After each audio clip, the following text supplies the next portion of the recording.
അസ്സലാമു അലൈക്കും വറഹ്മത്തുള്ളാഹി വബറകാതുഹു. ഏവർക്കും എൻ്റെ ബ്ലോഗിലേക്ക് ഹൃദ്യമായ സ്വാഗതം. ഞാൻ ഇന്ന് ഒരു വലിയ ധർമ്മസങ്കടത്തിലാണ്. അങ്ങനെ വല്ലാതെ സങ്കടം വന്നുകൊണ്ടാണ് ഞാൻ ഈ വീഡിയോ ചെയ്യുന്നത്. ഏകദേശം എൻ്റെ മൂത്ത മകൾക്ക് ഈ സിലുവിനോടൊപ്പമുള്ള ഏകദേശമുള്ള ഒരു പ്രായം മാത്രമാണ്. ആ മകളോട് ഞാൻ മാപ്പ് ചോദിക്കുകയാണ്. യഥാർത്ഥത്തിൽ എനിക്ക് തെറ്റുപറ്റിയതിലോ, കാരണം ഞാൻ അറിയാതെ, ഞാൻ മാത്രമല്ല പലരും, പ്രേക്ഷകരായ ഒട്ടനേകം ആളുകളും യൂട്യൂബർമാരും ഈ സിലുവിനെ കുറ്റപ്പെടുത്തിയിട്ടുണ്ട്, ഞാനടക്കം. അതുകൊണ്ട് എൻ്റെ പ്രവൃത്തി മാത്രമേ എനിക്ക് ചോദിക്കാൻ പറ്റൂ. എന്നിൽ അറിയാതെ സംഭവിച്ചു പോയിട്ടുള്ള ആ അപരാധത്തിന് ഞാൻ സിലുവിനോട് അകമഴിഞ്ഞ് മാപ്പ് ചോദിക്കുകയാണ്, ക്ഷമ ചോദിക്കുകയാണ്.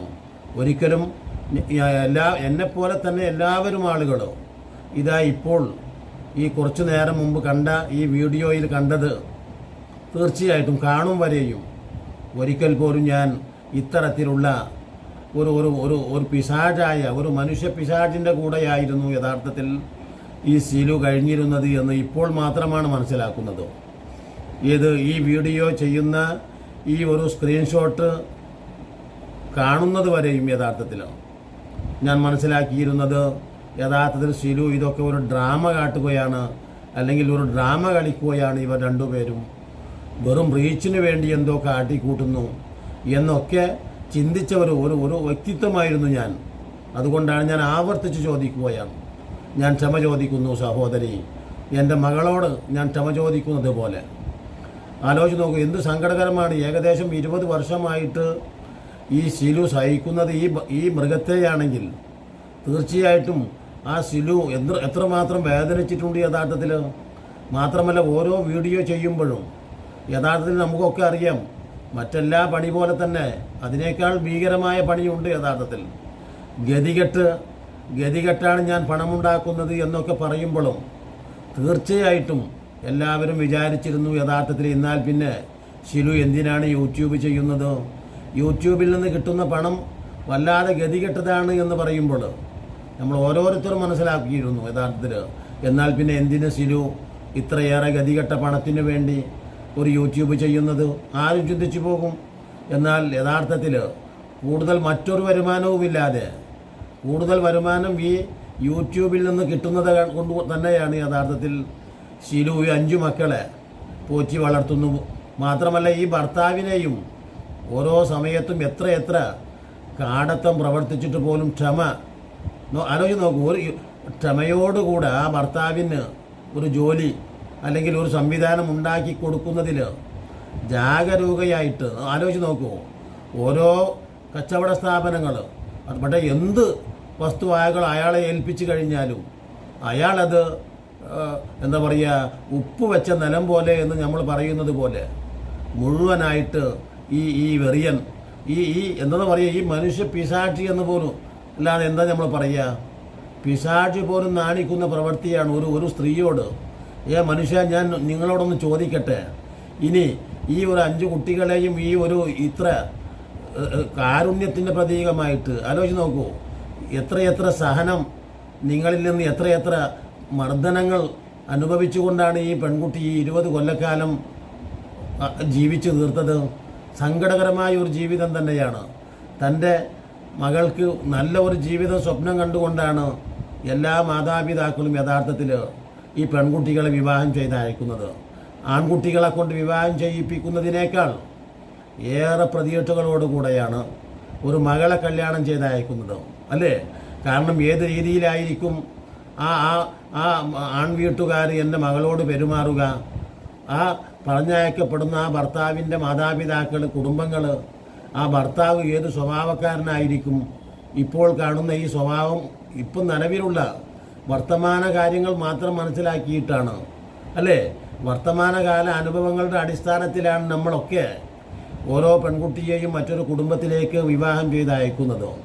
നാളെ എന്തായിത്തീരുന്നു എന്ന് നമുക്കറിയാൻ കഴിയില്ല, അല്ലേ? അപ്പോൾ ഈ വർത്തമാനകാലത്ത് അറിയുന്ന രീതിയിലൊക്കെ അന്വേഷിക്കുകയും മനസ്സിലാക്കുകയും ചെയ്തതിൻ്റെ ശേഷമാണ് ഏതൊരു മാതാപിതാക്കളും പെൺകുട്ടികളെ മറ്റൊരു പുരുഷനെ ഏൽപ്പിക്കുന്നത്. ആ അന്വേഷണത്തിലൊന്നും തന്നെ യഥാർത്ഥത്തിൽ അന്ന് ഈ പറയുന്ന മനുഷ്യനെക്കുറിച്ച് മനസ്സിലാക്കാൻ കഴിഞ്ഞിട്ടുണ്ടാവില്ല. ആലോചിച്ച് നോക്കൂ നിങ്ങൾ, എന്തുമാത്രം 5 കുട്ടികളെ ഇയാളുടെ 5 കുട്ടികളെ വളർത്തി വലുതാക്കി. നോക്കൂ, ഒരു ഉമ്മ, അല്ലാഹുവിൻ്റെ റസൂൽ പറയുന്നുണ്ട്, ഒരു 3, 4, 5 പ്രസവം പ്രസവിച്ച് ആ കുട്ടികളെ വലുതാക്കി വളർത്തിക്കൊണ്ട് വന്ന ഉമ്മക്കാണ് സ്വർഗമെന്ന്. ആലോചിച്ച് നോക്കൂ. ഹൈറുക്കും ഷൂറാ ഇലാ നിസായിക്കും. അല്ലാഹുവിൻ്റെ റസൂൽ അന്ത്യപ്രസംഗത്തിൽ പോലും ഈ വാക്ക് എടുത്തു പറഞ്ഞിട്ടുണ്ട്. ഷൂറാ ഇലാ നിസായിക്കും, നിങ്ങൾ സ്ത്രീകളോട് നിങ്ങളിൽ അത്യുത്തമന്മാർ. നോക്കൂ, 2 കാര്യങ്ങളാണ് പ്രവാചകൻ വളരെ ഹൈലൈറ്റ് ചെയ്ത് പറയപ്പെട്ടത്. ഒന്ന്, യുദ്ധത്തിൽ വിജയിക്കുന്നവനല്ല യഥാർത്ഥത്തിൽ ധീരൻ എന്ന് പറയുന്ന യോദ്ധാവ്, മറിച്ച് കോപം വരുമ്പോൾ ക്ഷമിക്കുക എന്നവനാണ്. എന്നതുപോലെ തന്നെ യഥാർത്ഥത്തിൽ ഒരു ഉമ്മ, അതാണ് ആ ഉമ്മക്കാണ് യഥാർത്ഥത്തിൽ എന്തുള്ളത്? സ്വർഗം. അതുകൊണ്ടാണ് ആ മാതാവിൻ്റെ കാലടിയിലാണ് സ്വർഗമെന്ന് ആ പ്രവാചകൻ ലോകത്തിന് മുമ്പിൽ പഠിപ്പിച്ചത്. ആലോചിച്ച് നോക്കൂ. അപ്പോൾ അത്രമാത്രം സഹനത്തിൻ്റെ, ക്ഷമയുടെ, നോക്കൂ, ഒരു പര്യായമാണ് ഉമ്മ എന്ന് പറയുന്നത്. അതുകൊണ്ടാണ് ഒരിക്കലും നിങ്ങൾ ആ വേദനയുണ്ടല്ലോ, ഓരോ 5 മക്കളെ പ്രസവിക്കുമ്പോൾ അനുഭവിച്ച ആ വേദന, അല്ലാഹുവിൻ്റെ റസൂൽ മറ്റൊരു സന്ദേശത്തിലൂടെ, വഹിയിലൂടെ പ്രവാചകൻ പഠിപ്പിക്കുന്നുണ്ട്, ഒരു മനുഷ്യർക്ക് മരണത്തിൽ നിന്നുള്ള ഏതാനും ചില ഭാഗമാണ് യഥാർത്ഥത്തിൽ പ്രസവ വേദന എന്ന് പറയുന്നത്. അങ്ങനെ ഈ പറയുന്ന ഗഫൂറിൻ്റെ 5 മക്കളെ നോക്കൂ, 50 മാസം വയറ്റിലിട്ട്, അല്ലേ, ഓരോരുത്തരെയും 10 മാസം വെച്ച് 50 മാസം വയറ്റിലിട്ട്, മാത്രമല്ല ഏകദേശം 7 8 വയസ്സ് വരെ അവരെ വളർത്തിക്കൊണ്ടുവരുന്നതിനുള്ള പ്രയാസങ്ങൾ അതേറെ സഹിച്ച്. ആലോചിച്ച് നോക്കൂ, എല്ലാം ക്ഷമയോടുകൂടെ, അല്ലേ, ക്ഷമിച്ചുകൊണ്ട് മുന്നോട്ട് പോയ ആ സ്ത്രീയോ ഇത്രയേറെ, നോക്കൂ, എങ്ങനെയാണ് ആലോചിച്ച് നോക്കൂ, എല്ലാം പരിപാലിച്ചു കൊണ്ട് നടന്നിട്ട് ഈ 20 കൊല്ലം വരേക്കും ഈ പ്രശ്നങ്ങളൊന്നും തന്നെ പുറത്തറിയാതെ കൊണ്ടു നടന്നു. ക്ഷമ ഒരു പരിധി വിട്ടപ്പോൾ, നെല്ലിപ്പടി കണ്ടപ്പോഴാണ് യഥാർത്ഥത്തിൽ ഈ സിലു തൻ്റെ ഭർത്താവിനെ ഉപേക്ഷിച്ചു പോകുന്നതല്ല, യഥാർത്ഥത്തിൽ അതികഠിനമായ പീഡനം സഹിക്ക വയ്യാതെ ഒരു പക്ഷേ ആ കാപാലികൻ്റെ അടുത്തു നിന്ന് മാറി മറ്റൊരു വീട്ടിലേക്ക് വന്നതാണെന്ന് മനസ്സിലാക്കണം. ആലോചിച്ച് നോക്കൂ നിങ്ങൾ, സങ്കടകരമായ ഒരു അവസ്ഥയാണത്. ഒരു കുട്ടിക്കും ഒരു സ്ത്രീക്കും ഇത്തരത്തിൽ ഒരു ദുരനുഭവം ഉണ്ടാവാതിരിക്കട്ടെ. അപ്പോൾ നമ്മൾ പറയുന്നത് പുറത്ത് നമ്മൾ കാണുന്നതല്ല യഥാർത്ഥത്തിൽ നമ്മുടെ റിയൽ ജീവിതമല്ല. റീലുകളിലും ചില റീലുകളിലൊക്കെ സിലു തൻ്റെ ഭർത്താവിനെയും കാണിച്ചിട്ടുണ്ട്. ഭർത്താവിനോടൊപ്പം ചില പരിപാടികളിൽ സംബന്ധിച്ചത്, ചില ഇൻ്റർവ്യൂക്ക് വിധേയമായതൊക്കെ നമ്മൾ കണ്ടിട്ടുണ്ട്. ഇവിടെ കാര്യങ്ങളൊന്നും പറയാതെ അതിലൊക്കെ ഇടയ്ക്കിടയ്ക്ക് നോക്കൂ, ആ സഹനത്തിൻ്റെ ആ ഉമ്മ, ആലോചിച്ച് നോക്കൂ, പ്രയാസങ്ങൾ സഹിച്ചുകൊണ്ട് ചില വാക്കുകളൊക്കെ തൻ്റെ മനസ്സിൻ്റെ വേദന വാക്കുകളിലൂടെ പുറത്തു വരുന്നതും നമ്മൾ കണ്ടിട്ടുണ്ട്. അതൊന്നും നിശ്ചയമായിട്ടും ഇപ്പോൾ മാത്രമാണ്. ഞാൻ പറഞ്ഞില്ലേ, ഞാൻ വെച്ച ഈ ദൃശ്യം ഞാൻ ഈ കാണുന്നത് വരെ ഞാൻ തീർച്ചയായിട്ടും സിലുവിനെ താക്കീത് ചെയ്യുന്നവളായിരുന്നു. അല്ലെങ്കിൽ ഇതൊക്കെ ഒരു ഡ്രാമയാണ്, ഇതൊക്കെ ഒരു നാടകം കളിക്കുകയാണ് ഇവർ എന്ന് തന്നെയാണ് ഞാൻ ഉറച്ചു വിശ്വസിച്ചിരുന്നത്. ആലോചിച്ച് നോക്കൂ. അപ്പോൾ തീർച്ചയായിട്ടും ഞാൻ പറയുന്നത്, ഈ മനുഷ്യന് എന്തു പറ്റി?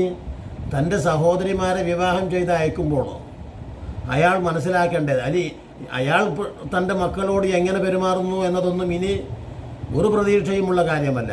പക്ഷേ അയാളുടെ സഹോദരിമാർ, അല്ലേ, വീട്ടിലുണ്ടാവുമല്ലോ. ആ സഹോദരിമാരെ വിവാഹം ചെയ്ത് അയക്കുമ്പോൾ അയാൾ എന്താണ് അക്കാലത്ത് മനസ്സിലാക്കിയിട്ടുള്ളത്? ആലോചിച്ച് നോക്കൂ. ഇന്നല്ലെങ്കിൽ നാളെ ഈ പറയുന്ന അയാൾക്ക് 3 പെൺകുട്ടികളാണ്. ഇപ്പോൾ അത് സിലുവിൻ്റെ അടുക്കലാണെങ്കിലും തീർച്ചയായിട്ടും ഒരു പിതാവ് എന്ന ഉത്തരവാദിത്വത്തിൽ നിന്ന് അയാൾക്ക് ഒളിച്ചോടാൻ കഴിയില്ല. അങ്ങനെ വരുമ്പോൾ തൻ്റെ മക്കൾ, തൻ്റെ പെൺകുട്ടികൾ മറ്റൊരുത്തനെ വിവാഹം ചെയ്യപ്പെടുമ്പോൾ, അതും ഒരു മരുമകളായിട്ട് മറ്റൊരുത്തൻ്റെ വീട്ടിലെത്തുമ്പോൾ ആ മാതാപിതാക്കളും ഭർത്താവും ഈ രീതിയിൽ മോശമായ പെരുമാറ്റം, അല്ലേ, ഇത്രയേറെ എന്താണ് ഇതിന് നമ്മൾ തുല്യതയില്ലാത്ത, വേദനാജനകമായ, ഒരു പിതാവിനും കണ്ടു നിൽക്കാനാവാത്ത, ഒരു സഹോദരനും കണ്ടു നിൽക്കാനാവാത്ത, നോക്കൂ, ഒരു നാട്ടുകാരനും കണ്ടു നിൽക്കാനാവാത്ത, ഒരു മാതാവിനും കണ്ടു നിൽക്കാനാവാത്ത അത്ര വേദനാജനകമായ ഉപദ്രവങ്ങളാണ് ഈ കുപിതനും ക്രൂരനുമായ ഈ മനുഷ്യ പിശാചിൽ നിന്ന് പാവം ഈ ശിലു എന്ന് പറയുന്ന പെൺകുട്ടി അനുഭവിച്ചു കൊണ്ടിരുന്നത് എന്ന് തീർച്ചയായിട്ടും വളരെ എന്താ പറയുക, സഹിക്കാൻ കഴിയാത്ത ഒരു ഒരു ഒരു വേദനാജനകം തന്നെയാണിത്. സർവശക്തനായ അള്ളാഹു ഈ പെൺകുട്ടിക്ക് ക്ഷമ നൽകുകയും നല്ലൊരു ജീവിതം ഏതെങ്കിലും രീതിയിലായാലും നല്ലൊരു ജീവിതത്തെ അള്ളാഹു ആ പെൺകുട്ടിക്ക് നൽകി സഹായിക്കുകയും ചെയ്യട്ടെ എന്ന് പറയുന്നതോടൊപ്പം ഇതൊക്കെ യഥാർത്ഥത്തിൽ ഓരോ സമൂഹത്തിലുള്ള പ്രേക്ഷകർക്കും ഇതൊരു പാഠമാണ്. യഥാർത്ഥത്തിൽ എന്ത് ഈ പറയുന്ന കാര്യങ്ങൾ നമ്മളൊക്കെ ഓരോ പെൺകുട്ടികളെയും വിവാഹം ചെയ്ത് അയക്കുമ്പോൾ നമ്മുടെ ഈ തറവാട് മഹിമയിൽ ഉറച്ചു നിന്ന്, അല്ലേ, ഞാൻ ഇത്ര സ്വർണം കൊടുത്തിട്ടുണ്ട്, ഞാൻ ഇത്ര ഡവറി കൊടുത്തിട്ടുണ്ട് എന്ന് പറഞ്ഞ്, അല്ലേ, ദുരഭിമാനം കൊള്ളുന്ന ആളുകളാണ് നമ്മുടെ സമൂഹത്തിലെ കൂടുതൽ ആളുകളും. അവരൊക്കെ മനസ്സിലാക്കേണ്ടതുണ്ട്, നിങ്ങളൊന്നും കൊടുത്തില്ലെങ്കിൽ തന്നെയും നിങ്ങൾക്ക് കിട്ടുന്ന ആ പുരുഷനുണ്ടല്ലോ, ആ പുരുഷൻ നീതിമാനും സത്യസന്ധനുമായിരുന്നെങ്കിൽ, ദൈവഭക്തിയുള്ളവനും നോക്കൂ ആയിരുന്നു എങ്കിൽ തീർച്ചയായിട്ടും അതാണ് നമ്മൾ പ്രധാനമായിട്ടും നോക്കേണ്ടത്. ഒരു ഒരു ഒരു മരുമകനെ തിരഞ്ഞെടുക്കുമ്പോൾ നമ്മൾ പ്രധാനമായും തിരഞ്ഞെടുക്കേണ്ടത് അവൻ്റെ ക്വാളിറ്റി അഥവാ അവൻ്റെ സൽസ്വഭാവമാണെന്ന് പ്രവാചകൻ പറഞ്ഞു. ഏറ്റവും അക്മലുൽ ഈമാൻ വഅഹ്സനുക്കും അഖ്ലാഖ. ഒരു മനുഷ്യൻ ഏറ്റവും ഭംഗിയുള്ളത് എന്താണ്? ഈമാനാകുന്നു ഏറ്റവും വലിയ ഭംഗി. ഏറ്റവും വലിയ ഭംഗി അതുകൊണ്ടാണ് അക്മലുൽ ഈമാൻ വഅഹ്സനുക്കും അഖ്ലാഖ. ഏറ്റവും പൂർണ്ണത, വിശ്വാസത്തിൻ്റെ പൂർണ്ണതയാണ് നല്ല പെരുമാറ്റം. ആ നല്ല പെരുമാറ്റമുള്ള ചെറുപ്പക്കാരെ തങ്ങളുടെ മകൾക്ക്, തങ്ങളുടെ പെൺകുട്ടികൾക്ക് കണ്ടെത്തുന്നതിൽ ഒരു മാതാപിതാക്കളും ശുഷ്കാന്തി കാണിക്കാതിരിക്കരുത് എന്ന് പറഞ്ഞുകൊണ്ട്, ഇതൊരു വലിയ പാഠമാണെന്നും പറഞ്ഞുകൊണ്ട് ഇനിയും നല്ല വീഡിയോകളുമായി നിങ്ങളെ കണ്ടുമുട്ടുന്നത് വരെ നിങ്ങൾക്ക് നന്ദി.